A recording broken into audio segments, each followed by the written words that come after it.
So I would say what's really great about Gould is not only sort of our surrounding areas and the fact that there's things to do here for students outside of the academic day, but what I love about the curriculum is that it is so hands-on and it does foster creativity and how to think outside the box. Not necessarily, in a sort of crazy way, but okay, now you've learned this part, what can you do with that? And so there's something that we do here called the 4-point program, which is pretty special as well. And this is something that every March, every grade does something different. So in ninth grade, they do world history, world literature, and then they travel somewhere in the world. But it's not just travel, right? They're actually doing cultural travel. They're living with a host family for 2 nights. They're doing community service. They're working with orphanages or, rebuilding trail systems, or what depends on the country that they're in. And the idea is that they're not just doing touristy travel, but they're really getting a sense of place and people when they go travel.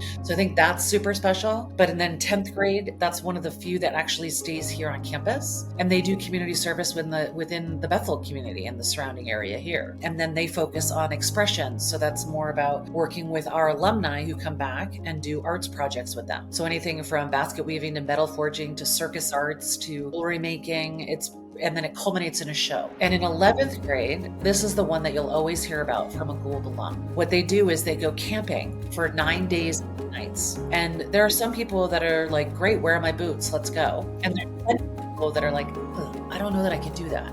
I don't know that that's me. And yet everyone does it. It's sort of a rite of passage. And when they come out of the woods, to a person, they all need a shower and they'll probably not eat granola for quite some time, but they're very excited about the fact that if I could do that, I could do anything, right? So it's it is a moment where all those limitations and boundaries that you thought you had actually don't really exist, and that you can do way more than you ever thought you could. And so that is a pretty powerful moment in the Gould experience. And then also in senior year, they do a capstone project. Now this could be anything from an internship to an actual physical project to they could do a research project. We've had students that study sort of fish populations in the area. They do a longitudinal study of fish populations in the area. We've had students compare and contrast healthcare systems in their home country and in the US and see what the differences are. We've had students look at recycling campaigns in the US versus Europe, because that's where they're from. And they compared and contrast, like, who does it better and why. We've had folks go down to Costa Rica and look at the educational system versus the US and Costa Rica. And so all of these, and we've had people do marketing internships. We've had students, work in a state house down in Massachusetts. So it's a wide range of areas of interest. And the idea is that this is something that they're passionate about. So it goes back to the creativity piece and going beyond the classroom. And what do you do with it? And for a lot of students, this ends up being a wonderful conversation point for their college process. So when other students, they have all these great test scores and A's and all these APs and things like this, but our students, they say, oh, well, let me tell you about this project that I did. It's pretty fascinating. And this is why I did it. And this is why it's so important to me. And that's pretty powerful. So I think that that's what we hear back from colleges when they give us feedback about our students. They're like, wow, Gould students actually have something to talk about. This is pretty amazing. They're like, I love talking to students because they think much bigger than just what they read in the books, which is really kind of the whole point. First and foremost, all of the opportunities that happen at Gould are open to everyone. I mean, there's nothing that's limiting international students from engaging in anything, from trying a new sport to excelling in a field of study, diving into our maker space, which is our ideas center, and really getting involved in robotics and programming and our 3D printers and our laser cutter. And there's lots of opportunities in that space, but there's plenty of opportunities in our arts curriculum as well. I would say that in general, international students are supported with an added layer in that everyone has an advisor. Everyone has house parents that are involved in their life and are a resource for them.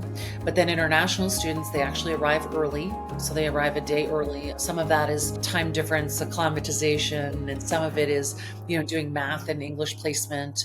And some of it is also better understanding some of what to expect as an international student in a new country, and where are your resources and who can you ask for help from. And so that all happens a day before all the other returning students, new students come. Also, there's someone who oversees our global student organization. We call it our GSO. And that's the woman that runs all of the international orientation. She communicates with families throughout the year. She also is so wonderful in that she opens her home to all the international students, and they might go to an Asian market or an area market to get specific food and spend a Sunday cooking. Everyone gets a little piece of home while living at boarding school, and they do it in her home where they are playing music and playing board games, and they're all just hanging out on a Sunday afternoon. So it's a nice sort of moment on campus for international students. I would say, though, global perspectives are incorporated within the curriculum in several ways. One, we have an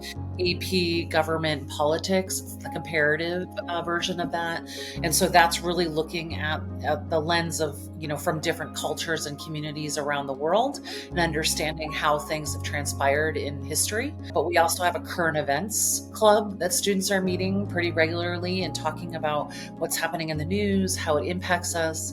And we also encourage students to do presentations or some sort of active engagement with the community during all school assembly, where we talk about some of the geopolitical issues that are going on and what we should be aware of. So we've talked about Ukraine, we've talked about immigrant and refugee populations in the U.S. We talk about all different aspects, and then that also permeates all of our history courses as well. And we can't really read or do anything without incorporating everyone's lived perspective, right? The way that our classes are taught is the Harkness model, which means that everyone sits around a table, and our classes are small, usually around 11 students, and discussion is the point of conversation and is the way that everyone learns.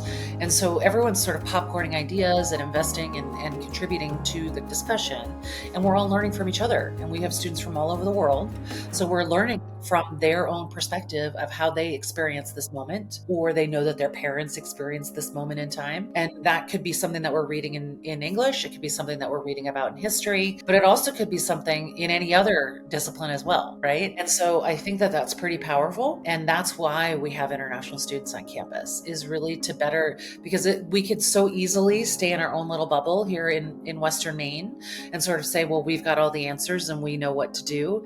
But you don't really know all the answers, and you don't really know what to do until you hear how other people experience moments. And so I think that's what's so powerful about what happens here at Gould. So we had a Japanese student come to Gould, finish, go on in the world. He was super passionate about baseball, and now he's actually the translator for the Japanese pitcher on the Red Sox. So that's kind of unique. I wouldn't say it's, they're big in like the, biotech or something like that. We do have graduates that are in the biotech industry.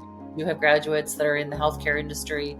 We do have graduates that are working on sustainable energy, really powerful there. We have students that have graduated on and become sort of a product, meaning whether it be, lip balm or cream or something like that. Everyone's different. We also have students that go back home to their home country and have impact at home. And so, I just was speaking to that we have a great Korean alumni association, and one of them actually owns a brewery. And so this was his interest, and so that's where we'll do events there. We've got recent alums, or maybe later further back alums that are down in the Shenzhen area, and they actually in the tech industry. So it's a wide range in terms of what students are doing when they leave Gould, but that's sort of you, right? If you bring something you're passionate about, or you become about something when you're here, you can take wherever you go. Or that's sort of the power of the Gould education.